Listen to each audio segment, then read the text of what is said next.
Seja bem-vindo a Metafisicamente.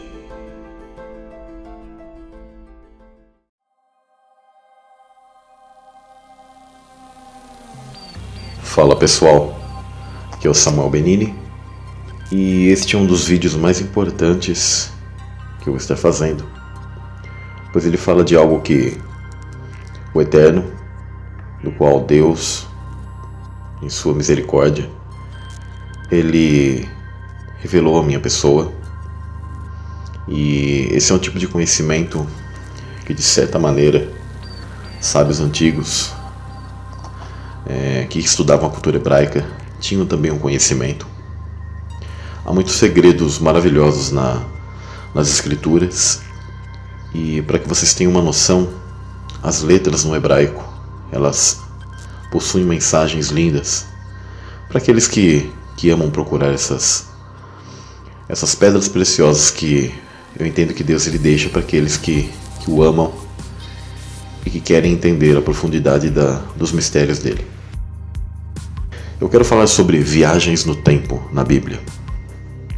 Sabemos que nós vivemos no tempo Cronos, um tempo de certa maneira linear, mas tanto a literatura hebraica como o entendimento de Deus, ele se dá no tempo Kairos.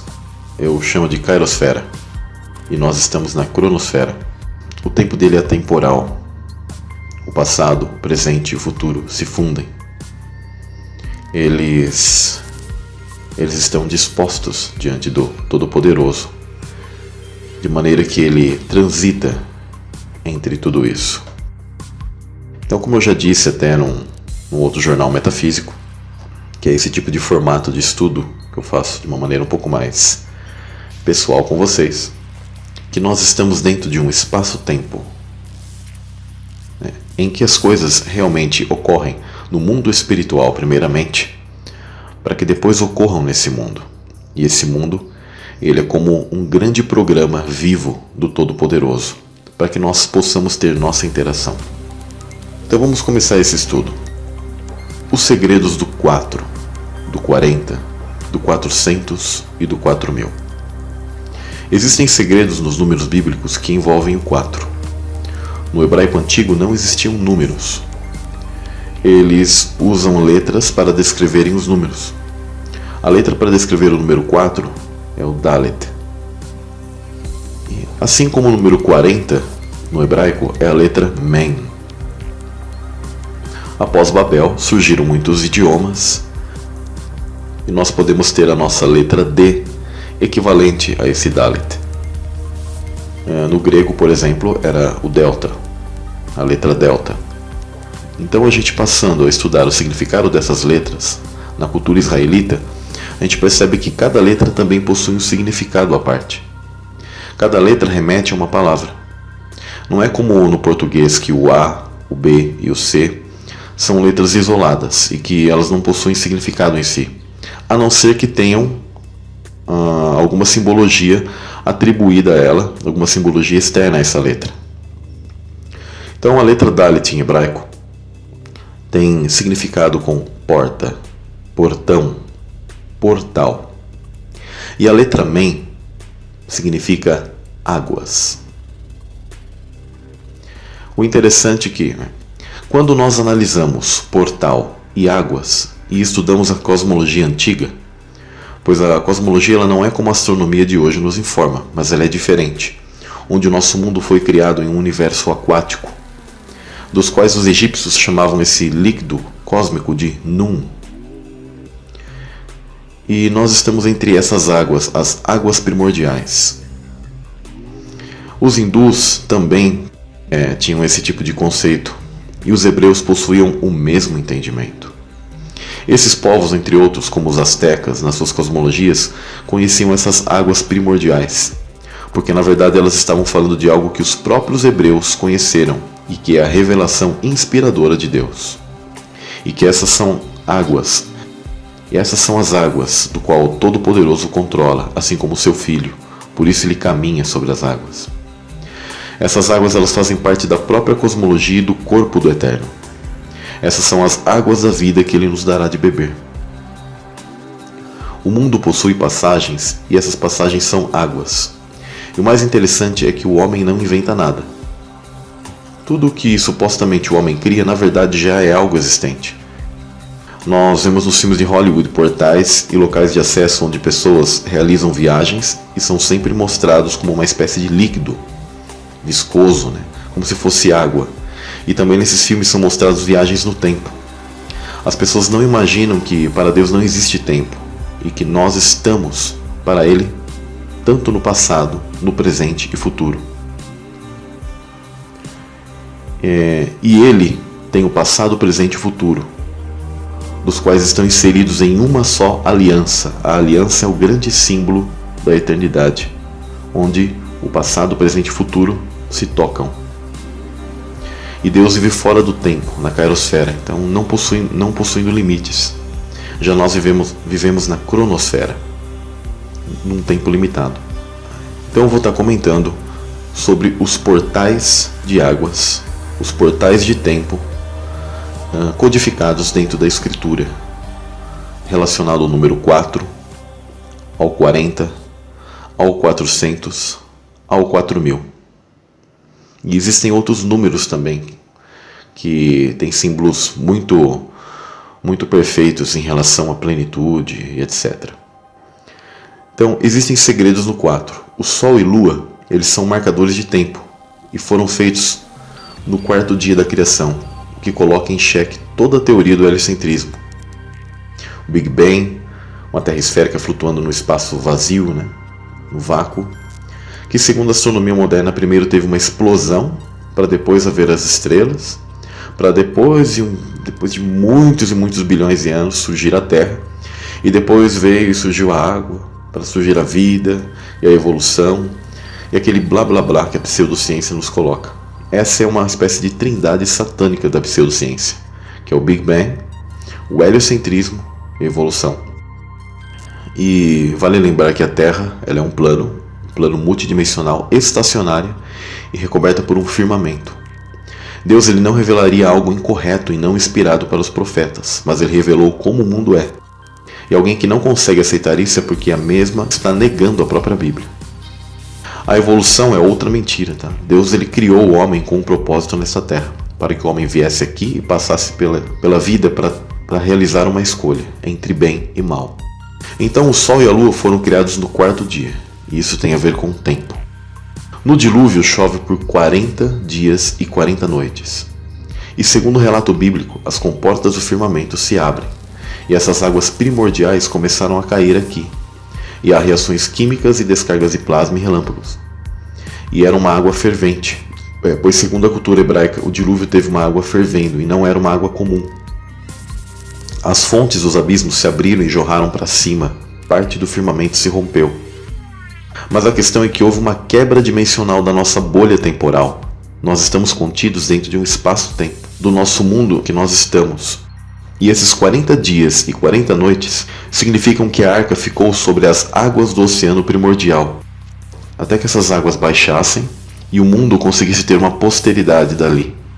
Ali foi um cataclisma para que o apogeu da raça maldita, da semente maligna, não sobrevivesse como era antes. A semente deles até passou pelo dilúvio, mas nunca mais foi como antes no mundo antediluviano. Então nós temos 40 dias e 40 noites codificado com as águas e com o dilúvio.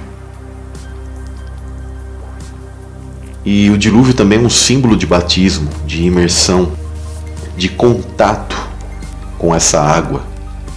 E a água é um elemento físico entre o mundo espiritual e o mundo físico. E 40 é a letra Men, que significa águas. Então quando fizermos a leitura do 4, do 40, do 400, nós temos que entender que são códigos do portal das águas, portal de tempo, um portal divino que se abre e que há uma viagem de tempo nisso, há uma fenda no tempo nisso. Então Deus abriu essas águas e houve uma dimensão aberta e a Arca de Noé foi protegida. Vale lembrar que a arca ela foi isolada, que a permitiram que se tornasse uma espécie de corpo com isolante elétrico, e ela foi poupada de toda essa hecatombe. e também a própria mão do Criador fechou a arca. Então, quando nós entendemos isso, quer dizer que ele a protegeu e ela viajou ali no tempo, nessa grande hecatombe que ocorreu na nossa bolha temporal de espaço-tempo. Então, quando Deus mandou Noé construir a arca, ele disse para que calafetasse tanto por dentro como por fora, né? Ou seja, ia fazer uma vedação com o betume. Esse betume tem uma propriedade impermeabilizante, qual faz a vedação da arca e a torna isolada eletricamente e também imune a que penetrasse água, sem contar a mão do Eterno que a privou de qualquer tipo de acontecimento, e ela esteve ali protegida do plasma e das águas ferventes, dessas águas primordiais, do qual invadiram o espaço-tempo do plano Terra. Então a arca ela conseguiu estar isolada, e isso a possibilitou que depois ela pudesse estar exatamente ali navegando, né, sobre essas águas dimensionais, né, que se unem, porque a água é um elemento que faz parte tanto do mundo chamado espiritual como do mundo físico. E tem toda a questão do Ararat, né? Os montes, eles são conexões, antigas conexões que fazem parte daquilo que é chamado de pilares da Terra, do qual cada anjo controla, e também está relacionado à Torre de Babel e aos 70 anjos que desceram aqui e confundiram os homens e deram línguas para eles, né? E os espalharam por toda a Terra. Então, isso poderia estar falando num próximo material, etc. Quando houveram 40 anos no deserto dos israelitas, que eles estiveram vagando, até mesmo a roupa dos hebreus não envelhecia. E eles ficaram numa espécie de circuito no deserto. Eu entendo que houve uma abertura dimensional para que aquela geração passasse, porque haviam pessoas más ali, e eles circularam aquilo, uma espécie de looping temporal. E os desertos sempre estão relacionados a uma abertura de tempo. E eles ficaram circulando naquele deserto, e Deus abriu uma fenda no tempo para que passasse aquela geração má e uma geração melhor nascesse e pudesse entrar na Terra Prometida. E depois eu vou colocar todos esses segredos em um só ponto para que vocês entendam. Então houve algo atemporal, tanto que Deus estava presente e guiava aquele povo por plasma, por fogo, pela noite, e uma nuvem os guiava de dia, produzindo sombra. O calor do sol não lhes fazia mal, e eles estavam num plano diferente de tempo, protegidos por Deus, e eles estavam numa ruptura dimensional de 40 anos. Sempre o tempo de Deus vai reverberar aqui no 4, 40, 400 e 4000. E ele sempre está relacionado a uma espécie de juízo. Outra abertura no tempo interessante ocorre com Moisés, que ele fica 40 dias e 40 noites no Monte Horebe. Os povos antigos sabiam que a maioria dos montes são os tocos de antigas árvores gigantes de silício do mundo antediluviano, que possuem uma conexão especial. Elas são equivalentes a pilares cósmicos, pois as árvores são antenas que estão ligadas no solo e se estendem para os céus e possuem direta relação eletromagnética. E esses tocos são os montes sagrados. E o monte do qual Moisés recebeu as tábuas da lei de alguém, ou seja, esse alguém é o próprio Cristo, que lhe repassa essas tábuas da lei. Elas foram escritas pelo dedo do Messias, uma vez que houve uma abertura nesse espaço-tempo. Por isso que raios e grandes manifestações ocorreram enquanto Moisés estava lá. E ele recebeu e ele entrou numa espécie de fenda temporal. Inclusive sobre Moisés, aos 40 anos de idade, Moisés matou e destruiu o capataz egípcio, e isso prediz que Jesus destruiria o poder da morte de Satanás, que ele possuía sobre as almas da humanidade, quando a Terra tinha 4000 anos. Isso até a morte do Messias. Por quê? Porque Moisés prefigura o Messias. Também vale lembrar que após 400 anos de servidão, Deus libertou os israelitas, trabalhando através dos braços estendidos de Moisés no Mar Vermelho. Esse Mar Vermelho, esse atravessar as águas, significa quando o firmamento ele se romperá na vinda de Cristo, e o povo de Deus, aqueles que estão mortos ressuscitam, e aqueles que estão vivos naquele mesmo momento têm seus corpos transformados e são levados pelo Messias a um outro tipo de plano, um outro plano de terra e céus, o novo céus e nova terra. Este predito, Deus libertaria as almas da humanidade da escravidão do pecado, trabalhando através dos braços estendidos de Cristo numa cruz, durante os 4.000 anos na terra. Após 40 anos de servidão também, Deus ele libertou os israelitas pela morte de Sansão. Isso significa que Deus libertaria as almas da humanidade da escravidão através da morte de Cristo durante os 4.000 anos da terra. Depois de se apresentar 40 dias, Davi destruiu Golias. Ou seja, este predito também significa que Satanás aterrorizaria as almas da humanidade por 4.000 anos, até Cristo matar e destruir seu poder. Outro ponto importante seria que, após 4 meses, começa a colheita. Isso é o que Cristo ele disse uma vez. Isso prediz a colheita ou a ressurreição dos justos, que ela começaria durante os 4.000 anos da terra, após a morte e ressurreição de Cristo. Ali começa a primeira ressurreição. Começa com Cristo. Depois de 4 dias morto, Lázaro foi ressuscitado por Cristo. Isso prediz que as almas da humanidade estariam mortas durante 4 dias ou 4.000 anos nessa terra, até que o Messias Cristo morresse, dando-lhes vida novamente. E por 40 anos Davi reinou em Jerusalém, e isso simboliza o Messias e seu reinado eterno na cidade santa, na Jerusalém que é de cima. Elias também tem seu código de 40. Ele tem seus 40 dias e 40 noites de jejum e subiu ao mesmo Monte Horebe, o mesmo monte de Moisés. E Elias tem uma experiência extraordinária com Deus. Esses fenômenos acontecem como terremoto, redemoinho de plasma, pedras sendo pulverizadas. E Elias estava protegido numa caverna, dentro desse monte, e ocorreu uma espécie de inversão magnética local. Os fenômenos eletromagnéticos eles sempre estão relacionados a acontecimentos divinos. E Elias ele teve um contato específico diretamente com Cristo, que mudou sua natureza na transfiguração, e foi num monte também. Então, nós temos o momento da transfiguração, do qual Cristo conversava literalmente com Moisés e Elias. Isso mostra que ocorreu uma ruptura de tempo e de dimensão. Elias estava em seu jejum e Moisés recebendo as tábuas da lei.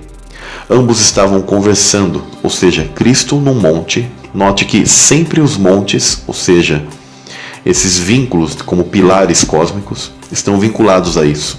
Eles são os locais sagrados da Terra, pelas linhas do campo magnético, e funcionam como antenas, como receptores e transmissores.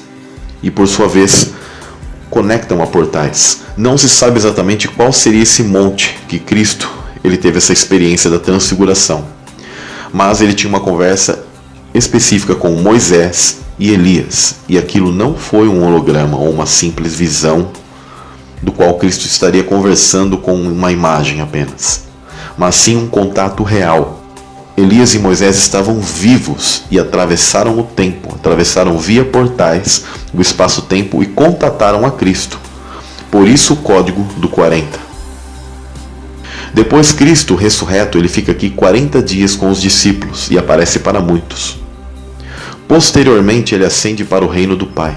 Eu entendo que nessa época o Messias Cristo teve um contato numa viagem dimensional também com Abraão, pois esse é codificado com o encontro com Melquisedeque, o rei de Salém, o rei de justiça, que surge misteriosamente na Bíblia. Na cultura hebraica antiga, quando eles não tinham a revelação ainda do Messias, eles criam que era Shem, mas em realidade era a pessoa de Cristo ali, que atravessa atemporalmente e se conecta com Abraão. O rei de justiça que surge misteriosamente na Bíblia e na história, que é chamado de sem genealogia, sem início e nem fim, como também diz no outro lugar, tu és sacerdote eternamente, segundo a ordem de Melquisedeque. Isso está em Hebreus 5:6, onde Yeshua, nosso precursor, entrou por nós, feito eternamente sumo sacerdote, segundo a ordem de Melquisedeque, Hebreus 6:20, que era rei de Salém, sacerdote do Deus Altíssimo, e que saiu ao encontro de Abraão, quando ele regressava da matança dos reis, e os abençoou, a quem também Abraão deu o dízimo de tudo, e primeiramente é, por interpretação, rei de justiça, e depois também rei de Salém, que é rei de paz, sem pai, sem mãe, sem genealogia, não tendo princípio de dias nem fim de vida, mas sendo feito semelhante ao Filho de Deus, permanece sacerdote para sempre. Considerai, pois, quão grande era este, a quem até o patriarca Abraão deu os dízimos dos despojos. Mas após todas essas questões, se sabe o quão grande era este, porque ele era quem? O Messias. Era o próprio Messias. Mas até aquele tempo, Abraão ele não tinha essa revelação. Mas quão grande que Abraão ele pegou e foi submisso a ele. Sem contradição alguma, o menor é abençoado pelo maior. Então, ou seja, este Melquisedeque era maior que Abraão. Quem é este? Cristo. Quem é Melquisedeque? É o próprio Jesus Cristo. Não pré-encarnado, mas em verdade já era Cristo encarnado que viaja no tempo. Ressurreto. Cristo, ele é o princípio e o fim, o alfa e o ômega. O Aleph Tav. O Aleph significa um. E a letra Tav, que já está no Gênesis 1:1, no qual diz: no princípio criou Deus os céus e a terra. Nesse verso, em hebraico, existe um Aleph Tav, e a letra Tav é 400. Ou seja, 400. Mais uma vez, a questão do tempo codificado ali. O 1 como a plenitude, como o início, e o 400 como código de tempo e a viagem nas águas. Por isso que Cristo ele controla as águas, ele caminha sobre as águas. Cristo ele é o princípio e o fim, e o sacrifício dele foi feito no ano 4000 depois de Adão, tempo em que ele foi crucificado. E isso corresponde o lapso a essa ruptura de espaço-tempo no mundo espiritual. Cristo ele se entregou antes da fundação do mundo. Quando ocorreu a queda celestial, foi feito um plano de redenção para aqueles que desertaram contra Deus, mas que ainda possuíam salvação, que está relacionado à nossa pré-existência. Mas para isso teve um preço a crucificação, a morte de um ser. Por isso Cristo morreu antes da fundação do mundo. Então sempre o 4 e o 40, os portais das águas, viagens temporais. Esse é o segredo do 4, do 40, do 400, do 4000. Por 40 dias, Cristo fica no deserto, e nisso ele tem um contato com Satanás.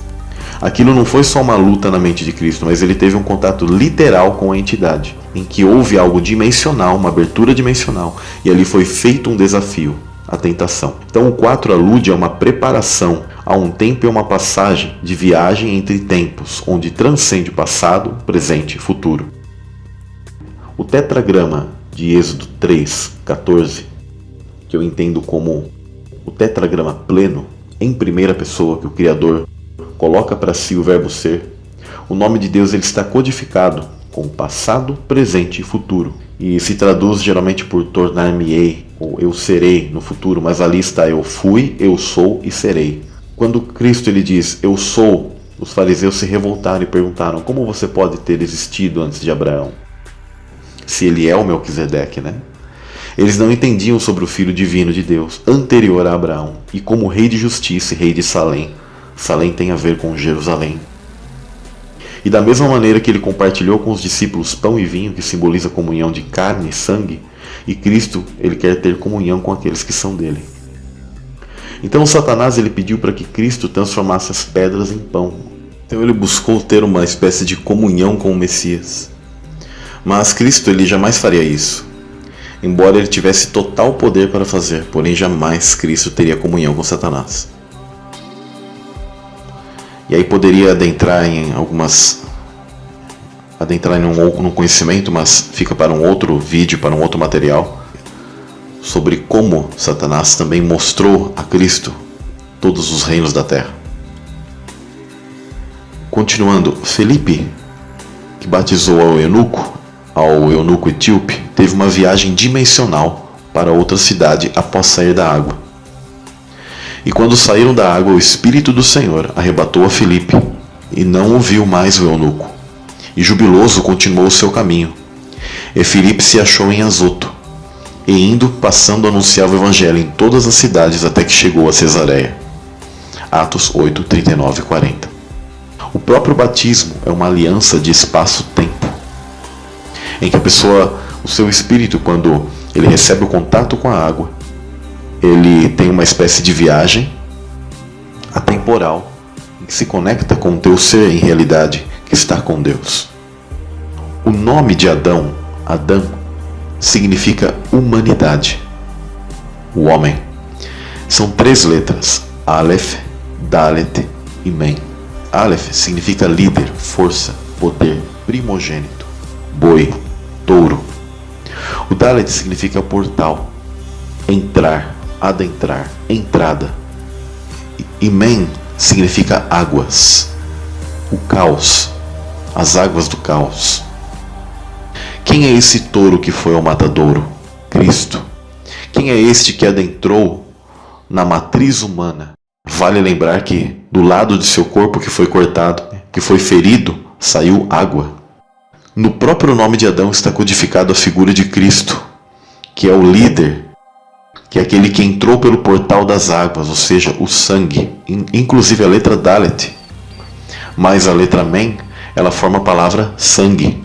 Cristo simboliza esse líder que veio aqui nos salvar, através do sangue. No nome de Adão está codificado 144.000. A letra Aleph, ela é 1.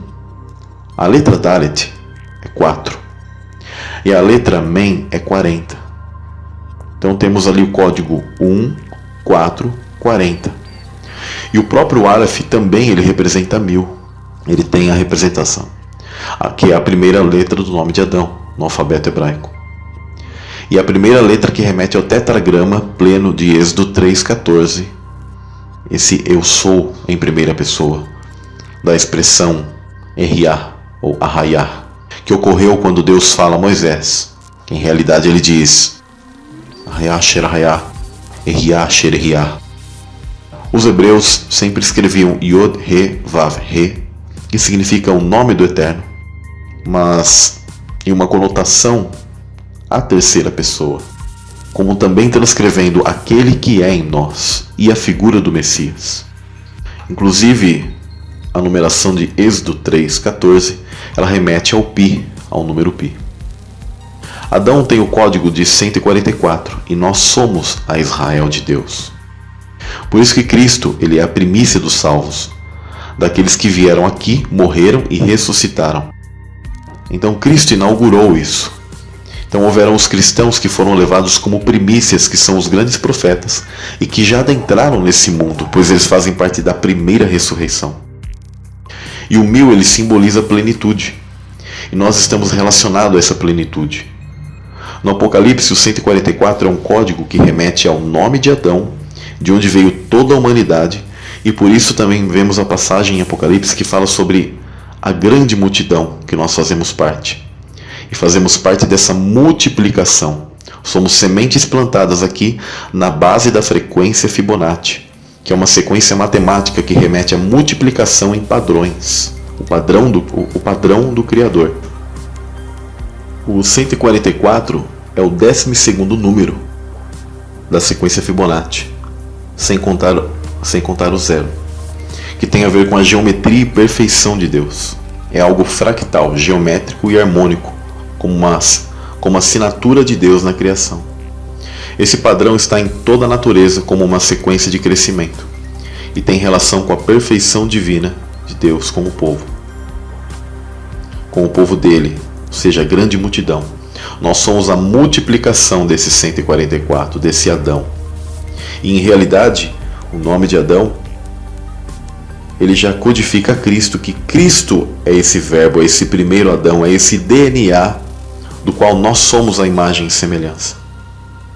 Na biologia, alguns animais eles se reproduzem na sequência Fibonacci, como os coelhos. Já foram feitas pesquisas sobre isso. Também são as 12 famílias, os 12 signos, ou seja, as 12 tribos. As 12 tribos apontam para esses 12 signos.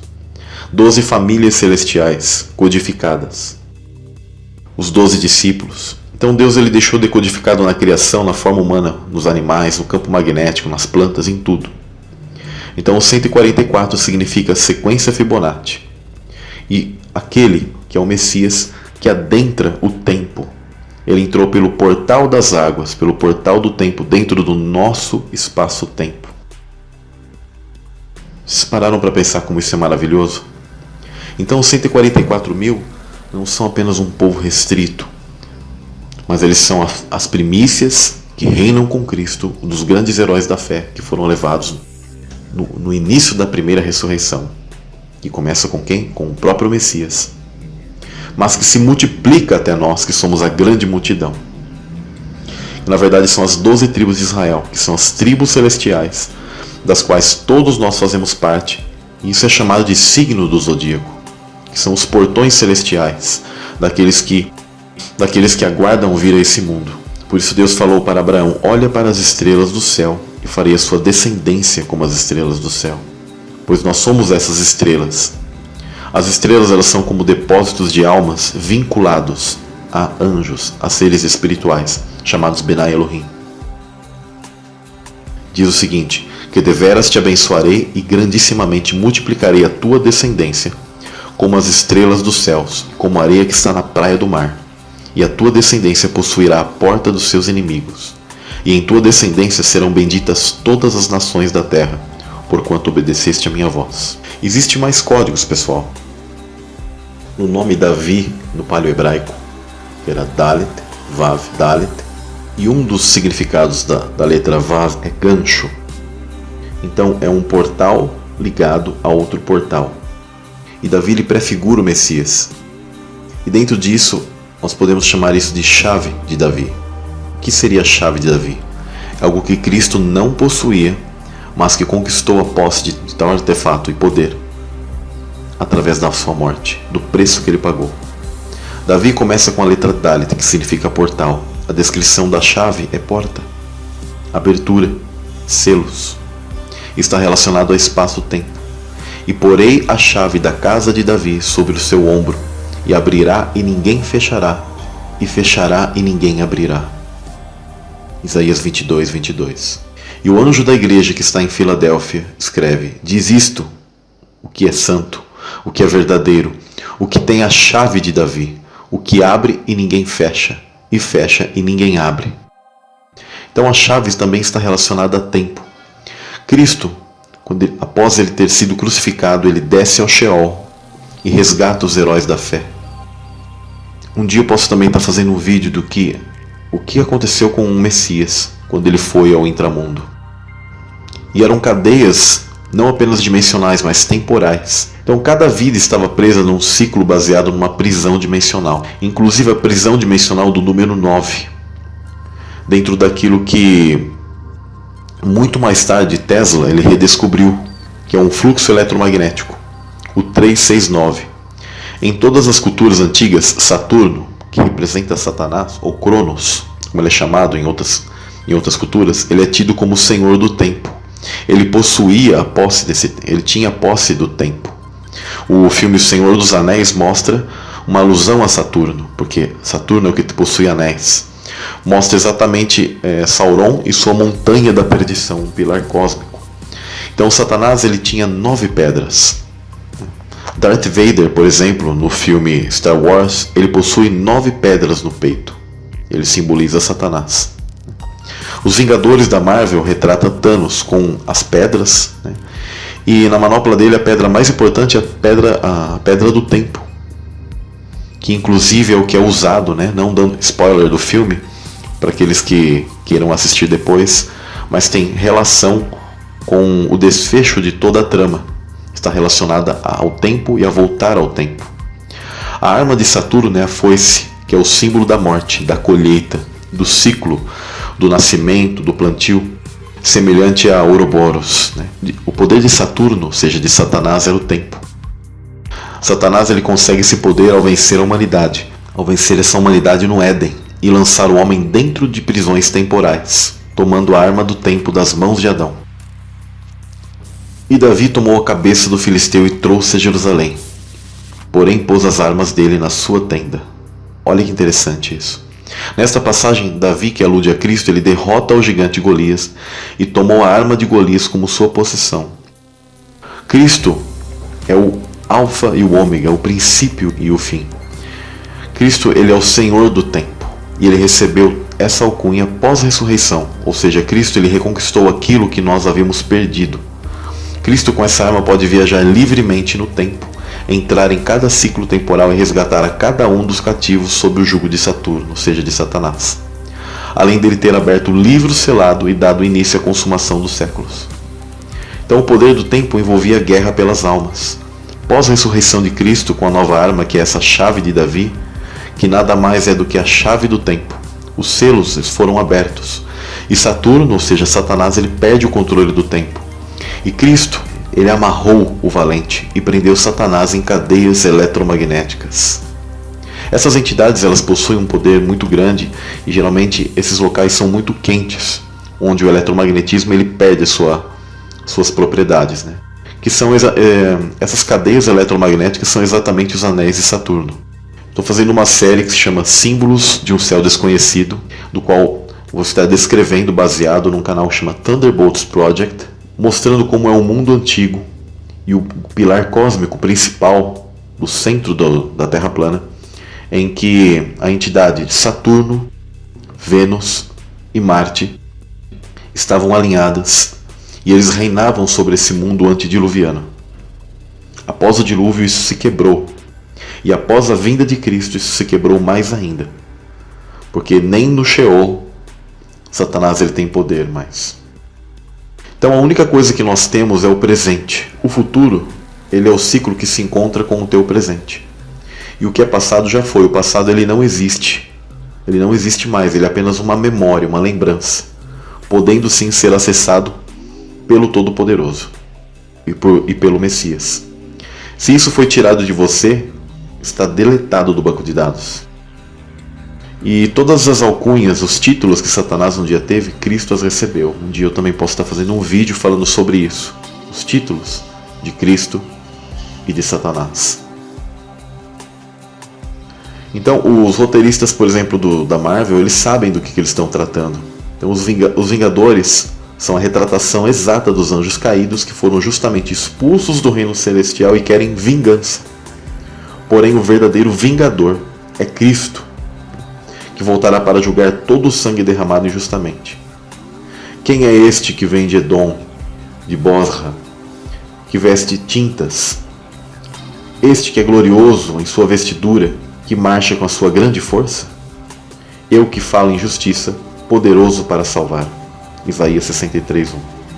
A espada do Senhor está cheia de sangue, está engordurada da gordura de sangue de cordeiros e de bodes, da gordura dos rins de carneiros, porque o Senhor tem sacrifício em Bosra, e grande matança na terra de Edom. Isaías 34:6. Os edomitas são parte da linhagem da semente da serpente. Então há muitos versos que eles dão essa conexão. Existe um ponto muito interessante, pessoal, que é o chamado efeito borboleta. E adoraram-no todos os que habitam sobre a terra, esses cujos nomes não estão escritos no livro da vida do Cordeiro que foi morto, desde a fundação do mundo. Apocalipse 13:8. O efeito borboleta é uma prisão espaço-tempo. Quando Neo, no filme Matrix, está numa estação de metrô, ele vai correndo e vira à direita, porém ele pega e volta no mesmo lugar, no corredor da esquerda. Isso em segundos, como se ele tivesse dado uma espécie de volta no círculo da Terra. O efeito borboleta é, na verdade, a vontade do Todo-Poderoso, que independentemente do que as entidades possam tentar fazer ao voltar no tempo, sempre a vontade do Altíssimo vai se realizar. Deus ele está em todas as realidades e dimensões e conhece as nossas decisões, e ele deu o traçado inicial, e assim o primeiro passo quem deu foi Deus, sendo o primeiro passo dele, a doação, o compartilhar, e ele doou o Cordeiro por nós antes da fundação do mundo. As entidades malignas, elas viajam no tempo e tentam a todo custo mudar o futuro. Elas entendem que, elas viajando ao passado, elas podem tentar mudar o futuro. Como Deus ele está além desse passado, não há nada que elas possam fazer para tentar mudar as linhas temporais do futuro, que o efeito borboleta, ou seja, a vontade divina, ela sempre vai ocorrer. Elas tentam a todo custo mudar o futuro e o destino delas, que devido ao que já ocorreu no reino celestial, já está decretado, que é uma sentença de juízo e condenação para eles. Eles querem plantar uma semente e não colherem as consequências. Para isso eles tentam alterar o passado. Eles poderiam tentar alterar o futuro através de alterar esse passado. e criar tipo uma outra linha temporal, fora daquilo que já está traçado por Deus. Mas isso não ocorre pelo fato de Cristo ter antes da fundação do mundo, realizado tudo isso para nós. Tem uma cena de abertura do filme X-Men Apocalipse, onde aparece uma espécie de túnel do tempo, parecido com um acelerador de partículas, o CERN, com vários eventos significativos da história da humanidade. Entre esses eventos está a crucificação de Cristo, que foi a derrota para essas entidades. Porém, Cristo já foi morto antes da fundação do mundo, no mundo espiritual. Tudo ocorre no mundo espiritual primeiro, para ocorrer nesse mundo físico, que é uma espécie de bolha temporal de espaço-tempo. E Cristo ele já foi morto antes da fundação do mundo, o que ressoa o poder restaurador desse sacrifício em todas as realidades e dimensões. Com a perda da chave do tempo para Cristo, os anjos caídos já não conseguem mudar nada. E mesmo que eles alterassem algo, eles não conseguiriam apagar a obra redentora de Cristo, que já está definido o destino final desses anjos caídos. Na física quântica, ela já inseriu o conceito de universos paralelos, ou seja, multiversos, e existem vários de você neste exato momento, em outras realidades. Você rico, você pobre, você em outras profissões, você nascido na Idade Média, você nascido em outro país. São como realidades fractais que te experimentam em vários cenários diferentes. E você consegue acessar essas outras realidades e interagir com ela via sonhos. Via sonhos, através dos sonhos. Entretanto, nós estamos vivendo a linha principal. Essa que você está sentindo agora é a linha principal, porque todas essas realidades que Deus ele colocou você como que para testar, eu não estou falando de reencarnação. Essa é a linha que de todas as outras linhas culminam. Por isso que você está vivendo essa realidade e sentindo esta realidade. Porque Deus ele sabe todos os seus acessos dimensionais.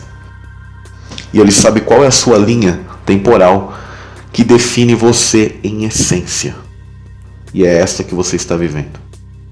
E é nessa linha que você será julgado. Aqui é um universo holográfico, uma realidade simulada. Nós estamos dentro de um grande computador, uma verdadeira matriz. Então, por que as entidades ainda insistem em voltar ao passado? No filme dos Vingadores, o Doutor Estranho ele viaja em espírito para o futuro e ele vê um futuro nada promissor para eles, onde eles são derrotados em todas as projeções e possibilidades e apenas conseguiram vencer em uma única situação, com mais de 14 milhões de probabilidades. O interessante é o número 14, sempre o número de 1, 4. E aí eles se apegam e eles creem, os demônios eles creem que eles se congregarem na Batalha do Armagedon e tentarem invadir os céus, eles ainda vão conseguir acessar essa suposta única chance. Mas eles não vão conseguir. E eles serão poderosamente massacrados e lançados no lago de fogo e enxofre. Então a mensagem principal que eu tenho para dar a vocês é que no fim dos tempos, quando houver a Batalha do Armagedon, ela é uma sequência, uma continuação da batalha nos céus. E ali espaço e tempo serão quebrados, o passado, o presente e o futuro estarão diante do Todo-Poderoso, onde o Messias ele virá e acabará com isso para sempre. Dias, semanas, séculos, milênios, de eternidade em eternidade, de Olam em Olam, Aeon em Aeon. Nunca mais esse mal ele se realizará novamente. Que o Eterno Pai abençoe vocês no nome de Yeshua HaMashiach. E que o Espírito do Eterno esteja te tocando profundamente através dessa mensagem. Fiquem na paz, metafísicos. Vou estar deixando o link do canal do meu amigo Isaías Navi, do qual está iniciando o seu trabalho, e ele possui estudos profundos, muito profundos, sobre a cosmologia hebraica. É isso aí, valeu pessoal.